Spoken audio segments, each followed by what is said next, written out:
Ada pembicaraan saya yang salah terka atau sengaja dipelintir karena tidak ngerti maksudnya. Pada saat saya menyampaikan curhatan saya tentang pengelolaan keuangan di acara Komisi Pemberantasan Korupsi Deputi Bidang Pencegahan di Jakarta, saya menyampaikan bahwa di saat negara dipilih pemimpinnya secara demokratis, secara langsung, maka rakyatnya menuntut pada pemerintah untuk serba gratis. Rumah sakit gratis, sekolah gratis, puskesmas gratis. Nah, sedangkan negara mengeluarkan biaya untuk membiayai rumah sakit, membiayai pendidikan gratis, itu mengeluarkan uang cukup besar. Tapi pengeluaran negara yang besar ini tidak berbanding terbalik dengan sikap dan perilaku orang tua misalnya. Satu sisi sekolahnya gratis, tapi jajan anaknya itu masih 30.000, masih 20.000, masih 40.000. Apa artinya? Bahwa biaya pendidikan yang digratiskan ternyata tidak berbanding terbalik dengan pengeluaran orang tua untuk anaknya yang masih sangat mahal. Arah saya adalah kalau pemerintah sudah menggratiskan pendidikan, maka anak-anak pun untuk dididik efisien. Uang jajannya diarahkan untuk biaya investasi masa depannya. Kebutuhan orang tua, misalnya ketika belanja kesehatannya gratis, misalnya ketika layanan rumah sakitnya gratis, ketika layanan puskesmas gratis, maka uang dalam keseharian orang tua pun disimpan untuk kepentingan masa depannya. Nah, ini yang saya maksud. Yang saya maksud adalah kalau begitu rakyatnya juga harus diganti. Rakyat yang diganti adalah diganti pola-pola hidup rakyat yang boros menjadi pola hidup rakyat yang efisien. Rakyat yang gemar menabung, rakyat yang mengarahkan anak-anaknya untuk efisien dalam pengeluaran keuangannya. Kalau anaknya belum waktunya beli motor, jangan dibelikan motor. Belum waktunya pakai handphone, jangan dibelikan handphone. Belum waktunya beli berbagai kelengkapan yang tidak penting, jangan dibelikan. Karena perilaku buruk ini juga akan mempengaruhi masa depan anak-anak dan masa depan keluarganya. Jadi itu yang dimaksud. Negara efisien, rakyatnya efisien, itu akan melahirkan negara yang hebat. Negara berinvestasi, rakyatnya berinvestasi, akan melahirkan negara yang hebat. Pemimpinnya mau, rakyatnya harus mau. Kalau pemimpinnya mau, rakyatnya kambing, maka habis. Kambing dimakan oleh mau. Sebaliknya, kalau pemimpinnya kambing, rakyatnya mau, habis juga. Pemimpin dimakan oleh rakyatnya. Ini diperlukan. Pemimpinnya efektif, efisien, rakyatnya juga harus efektif dan efisien. Assalamualaikum warahmatullahi wabarakatuh. Hai teman-teman, kembali lagi bareng kanal YouTube King Cepi. Di sini Kang Deddy Mulyadi menjelaskan soal pentingnya gitu efisiensi di tingkat masyarakat gitu. Kang Deddy Mulyadi juga menyampaikan bahwa apa gunanya gitu selama ini pemerintah melakukan efisiensi di tingkat provinsi gitu, sedangkan kalau masyarakatnya masih menghambur-hamburkan uang, ya artinya pembangunan skala panjang itu ya sulit akan terjadi. Dalam hal ini Kang Deddy Mulyadi menegaskan bahwa pemerintah selama ini sudah berjuang keras gitu untuk membuat biaya pendidikan itu seringan mungkin, bahkan ya digratiskan gitu, agar supaya masyarakat itu benar-benar bisa bersekolah tanpa beban yang besar gitu, tanpa biaya yang gede. Tapi Kang Deddy Mulyadi masih menemukan banyak kasus ternyata uang saku sekolah anaknya itu bisa mencapai 30-40 ribu per hari, yang itu justru yang menjadi ketakutan Kang Deddy Mulyadi selama ini. Kenapa Kang Deddy Mulyadi saat ini sedang gencar-gencarnya membereskan gitu dunia pendidikan di Jawa Barat? Karena Kang Deddy Mulyadi nggak mau sampai ada orang tua siswa yang termiskinkan hanya karena beban biaya pendidikan di Jawa Barat gitu. Kalau sekarang sampai 30-40 ribu per hari uang jajan siswa tersebut gitu kan, itu artinya ya tetap aja bakal ngeberatin beban kedua orang tuanya. Maksud Kang Deddy itu antara pemerintah dan orang tua siswa itu mari bersinergi, bersatu tujuan gitu untuk supaya mendidik anak tersebut agar menghemat uang gitu, supaya ya kedepannya si orang tua siswa ini memiliki cukup modal untuk mendorong anaknya menjadi seseorang yang mapan gitu, karena ya memang mau diberesin sama Kang Deddy Mulyadi ini dari bahkan setingkat keluarga gitu. Ya kita dukung lah gitu, mudah-mudahan apa yang dituju oleh Kang Deddy ini dapat sesegera mungkin tercapai gitu, dan kepada masyarakat khususnya di Jawa Barat ya dimohon kerjasamanya gitu, agar supaya memang kita ini cari duit buat anak gitu kan, tapi kalau kita terlalu memanjakan anak juga bukannya malah apa ya, bukannya malah membuat anak itu mandiri gitu dan memiliki mental petarung gitu, karena justru ya dengan sering kita cekokin apa kemudahan anak itu gitu akan semakin membuat gitu karakter dia semakin manja dan tidak mampu berkompetisi gitu di dunia nyata nanti gitu, di dunia selepas dia mengenyam bangku pendidikan. Itu sih yang dimaksud Kang Deddy Mulyadi. Mungkin kalau memang teman-teman ada pendapat lain silahkan tuliskan di kolom komentar, dan kalau pendapat saya salah mungkin saya mohon untuk diluruskan. Terima kasih teman-teman. Bosman bongkar rahasia besar Deddy Mulyadi. Suatu hari dia menghubungi saya, dia bilang, "Merapat." Saya bilang, "Siap Pak Gubernur," walaupun dia sudah terpilih gubernur, waktu itu belum dilantik. Gitu. Terus dia bilang, "Enggak, saya yang mau ke kantor Bosman." Saya bilang, "Ntar dulu, lo yang gubernur." Saya bilang kayak gitu. Tetap aja jabatan itu melekat dan kita rakyat biasa yang menghadap. Jangan gitu ya. Nah, singkat cerita dia datang. Begitu datang pakai kamera gitu ya. Saya pikir, "Kang ini kenapa pakai kamera?" Dia bilang gitu. Jawabannya sangat sederhana. "Saya mau ini semua terbuka. Saya mau kita transparan. Kita nggak mau ada hengki-pengki. Di belakang ada kong kali kong bermain. Saya mau semua direkam." Terus momen itu saya terpikir bahwa ini versi saya ya. Ini orang negakin integritas. Ini yang nggak banyak orang tahu kenapa dia menggunakan kamera. Bisa dikatakan 10 jam lebih dalam sehari. Adalah demi transparansi dan demi kesalahan lidah dia bisa dikoreksi nantinya, atau kan kalau di pelajaran agama dulu mungkin kalau ada hubungan ini catatlah gitu ya. Nah, catat versi sekarang kan direkam sebenarnya, dikomunikasikan. Bosman bongkar rahasia besar Deddy Mulyadi. Jadi bagi kalian yang setuju dengan pendapat Bosman Mardigo Wuwi ini silahkan tulis di kolom komentar. Saya sendiri termasuk salah satu orang yang memang memiliki kekaguman kepada Bosman ini, karena saya juga udah lama sih mengikuti YouTube Bosman ini dan luar biasa gitu. Edukasi-edukasi yang beliau sampaikan itu cukup bermanfaat gitu bagi saya. Bahkan beberapa kali saya ingin ikut seminarnya karena waktu dan biaya mungkin pada saat itu saya nggak sempat gitu. Tapi saya udah sering baca-baca tentang profil dan biografi beliau gitu, dan semoga orang-orang seperti Bosman ini dijaga gitu oleh Tuhan Yang Maha Esa agar supaya beliau juga bisa ikut andil gitu dalam memajukan negeri ini. Mulyadi. Oke, sip. Baik. Terima kasih teman-teman media semua yang kami hormati dan kami banggakan memenuhi janji kami pada press release yang kita lakukan sebelumnya terkait dengan kegiatan penyelidikan dugaan tindak pidana korupsi pada kegiatan suplai ayam bonus dada di PT BDS tahun 2024 Kabupaten Bandung. Pada hari ini kami akan menyampaikan perkembangan terakhir terkait dengan hasil penyelidikan yang sudah kami lakukan.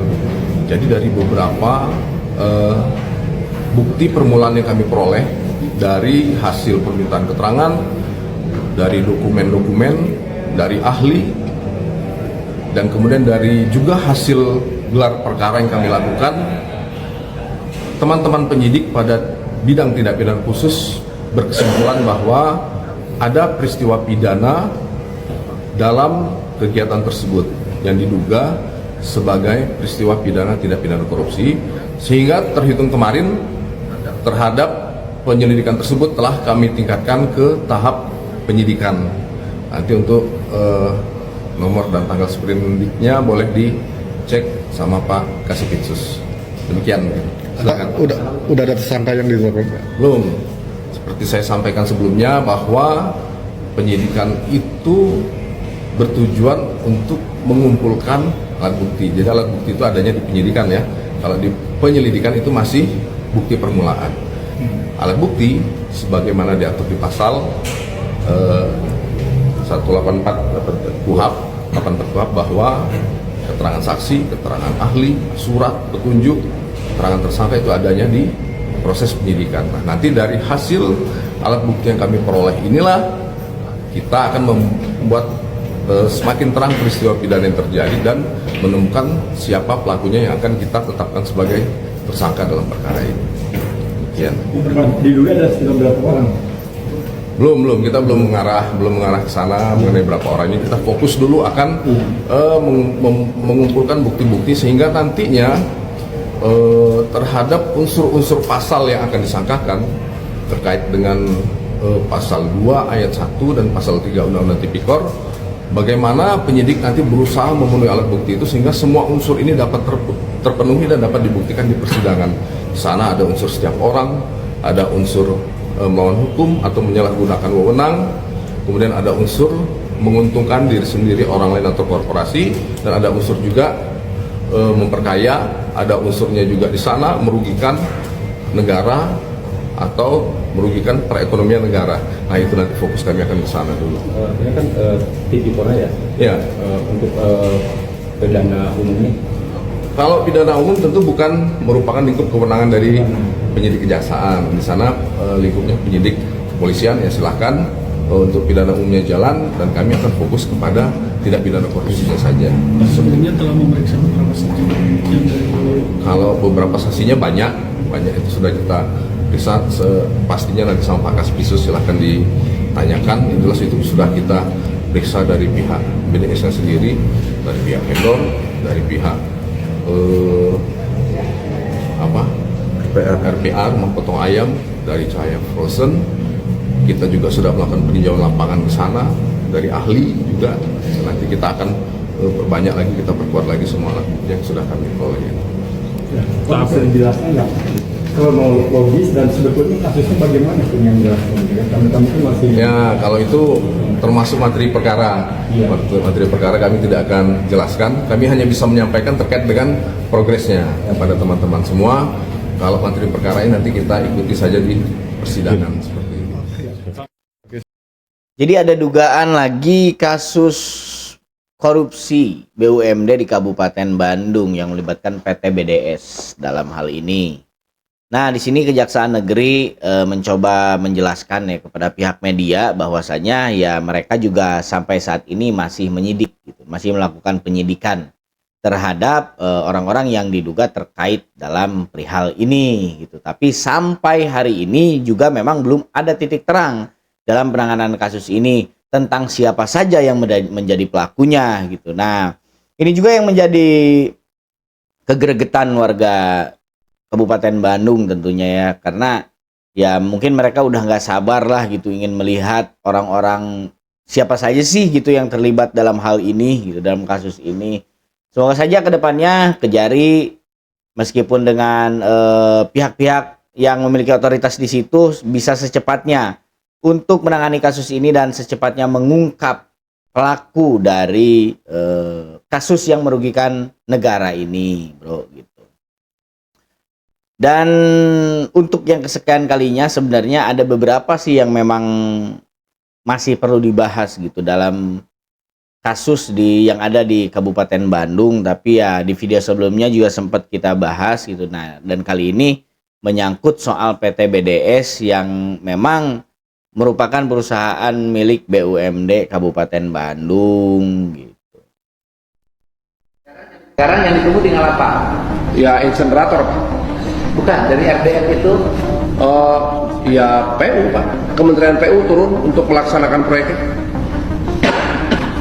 Karena semuanya ini hibah dari Kementerian PU Pak. Kenapa itu tidak jadi? Wah, kita mesti bikin ulang. Itu besar 1,2 triliun. Proyeknya? Yang 1,7 hektar itu. RD 1,7 juta triliun. Iya, kalau dari hitungan mereka. Kita belum hitung sih. RDM versinya Cimahi aja. Berapa harganya? Nggak tahu penjelasan. Harganya Cimahi itu dengan pembangunan itu 48 miliar. Kapasitas berapa? Kapasitas sehari 50 ton. Ya bukan, berapa? 48 miliar. 48 mulai pembangunan semuanya itu 48 miliar. Selesai. Pak Wali bisa nggak bangun satu titik RDF lagi dengan nilai 48 miliar? Bentar, Pak. Bisa, Pak Bandung mau duit loba. Siapa? Lahannya aja sih, Pak. Kalau yang di itu Pak. Menteri Agama. Karena nggak segitu, agar aku jam sekarang. Bisa lah satu lagi.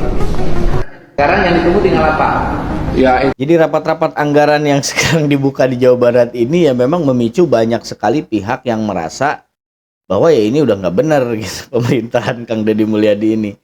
Ya khususnya ya mungkin dari elit-elit politik Jawa Barat mungkin yang merasa bahwa ada beberapa yang beranggapan ya nggak perlulah sebenarnya gitu rapat anggaran sampai dipublikasikan ke publik seperti ini, yang mana sebenarnya memang harus ya. Kalau publik mah sangat menanti-nanti sekali gitu soal rapat-rapat anggaran yang dibuka ke ranah umum gitu. Jadi semua masyarakat Jawa Barat itu bisa menyaksikan gitu. Khususnya ini tentang perihal Kota Bandung ya, yang memang masyarakat Bandung saat ini sudah bisa menyaksikan secara langsung gitu gimana anggaran di Kota Bandung itu dibahas gitu dan kemana peruntukannya, besarannya berapa. Jadi kita bisa mengetahui secara detail gitu dari kontennya Kang Deddy Mulyadi. Nah inilah hasil ataupun wasilah dari konten Kang Deddy Mulyadi yang bisa membuat transparansi yang jarang dapat dilakukan oleh pemimpin-pemimpin di Indonesia di daerah-daerah lain gitu.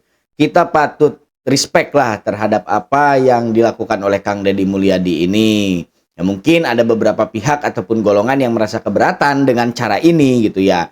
Itu balik lagi, terserah Anda semua cara menilainya gitu. Yang jelas ya inilah yang seharusnya dilakukan oleh pemegang kekuasaan selama ini gitu, agar birokrasi di negeri kita itu dapat transparan dan juga dapat disaksikan oleh masyarakat secara langsung. Jadi masyarakat nggak suuzon mulu gitu kepada pemerintah. Masyarakat tahu anggaran itu berapa dan diperuntukkan untuk apa. Jadi sehingganya kalaupun ada masyarakat di desa-desa yang memang ini belum dibangun, mereka tahu oh duitnya cuma segini, cukup buat ini dulu. Ah mungkin nih gitu kan di termin depan atau di tahun depan barulah ke sini, mungkin gitu. Jadi masyarakat juga nggak ngeluarin sumpah serapah gitu.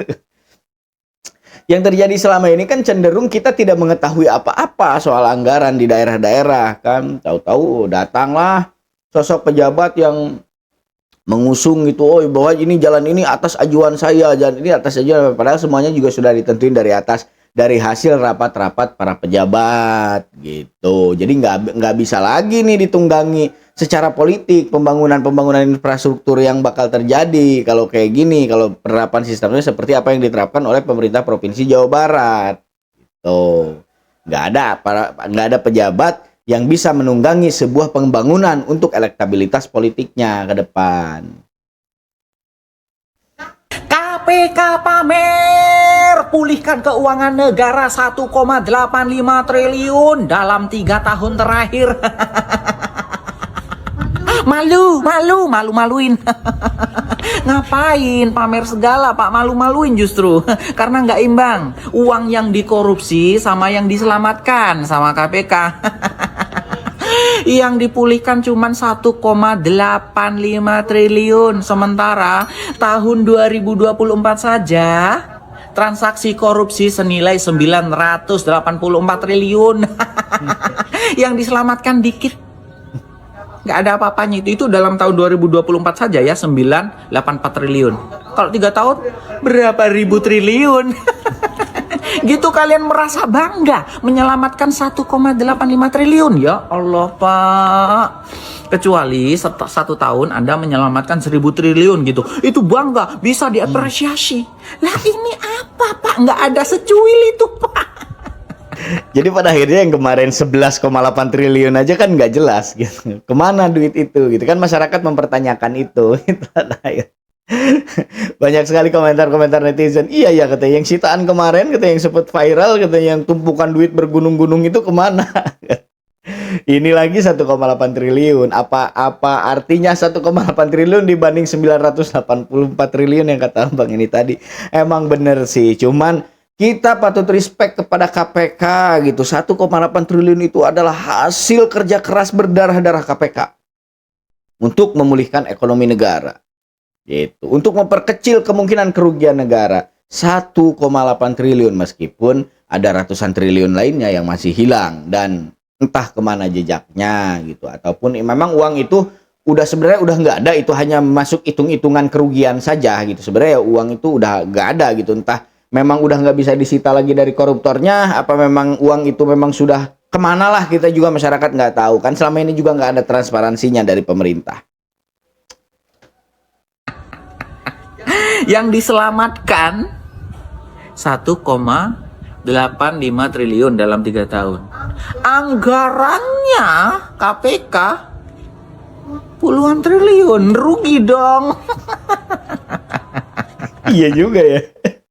KPK berhasil nyelamatin 1,8 triliun, cuman kan anggaran KPK per tahun itu belasan miliar, bahkan puluhan miliar, belasan triliun, bahkan puluhan triliun. Jadi ya kalau kata hitung-hitungan pengusaha mah ya nggak balik modal dong. Kok gini-gini amat ya negara ini ya. Aduh capek. Ya percuma ada pemberantasan korupsi kalau yang diselamatkan aja dikit, tapi yang dikorupsi pejabatnya banyak. Ya kan, aduh bingung lah, terserah kalian lah mau apa. KPK pam. Dengan anggaran operasional KPK yang capai puluhan triliun aja kan sebenarnya nggak imbang gitu dengan nominal besaran yang bisa diselamatkan oleh KPK gitu kan. Pada akhirnya nih di komentar nih ada, apakah katanya uang 1,8 triliun itu cuma formalitas aja kan, itu kan. Jadi kemana-mana komentar netizen, pokoknya nggak boleh kayak gitu ya. Yang jelas kita patut apresiasi kinerja KPK sampai sejauh ini, yang mana kita juga nggak tahu loh ancaman-ancaman kepada pejabat-pejabat di KPK itu seperti apa kan gitu. Bahkan mungkin ada yang mendapatkan ancaman pembunuhan dan segala macam mungkin kan, seperti yang sudah terjadi. Ya kita lihat saja, Antasari Azhar, Novel Baswedan itu adalah dua contoh yang memang kerja sebagai pejabat KPK itu bukan mudah dan berat, besar sekali gitu tantangan serta ancamannya. Jadi 1,8 triliun juga itu udah uyuhan, kalau kata orang Sunda mah uyuhan. Ada yang bisa mereka pulihkan gitu, ada yang bisa mereka kembalikan ke negara gitu kan. Jadi kita masyarakat jangan terlalu banyak bertanya-tanya lah gitu, kita menunggu inisiatif dari para pejabat aja. Kalau mereka mau transparansi ya syukur gitu, enggak juga ya piraku. Ya, gara-gara diwarisi utang BPJS Kesehatan senilai 300 miliar rupiah, Gubernur Jawa Barat Deddy Mulyadi menyentil kebijakan APBD era Ridwan Kamil. Kang Deddy menyoroti APBD RK untuk membayar operasional Bandara Kertajati, bukan malah untuk bayar tunggakan utang.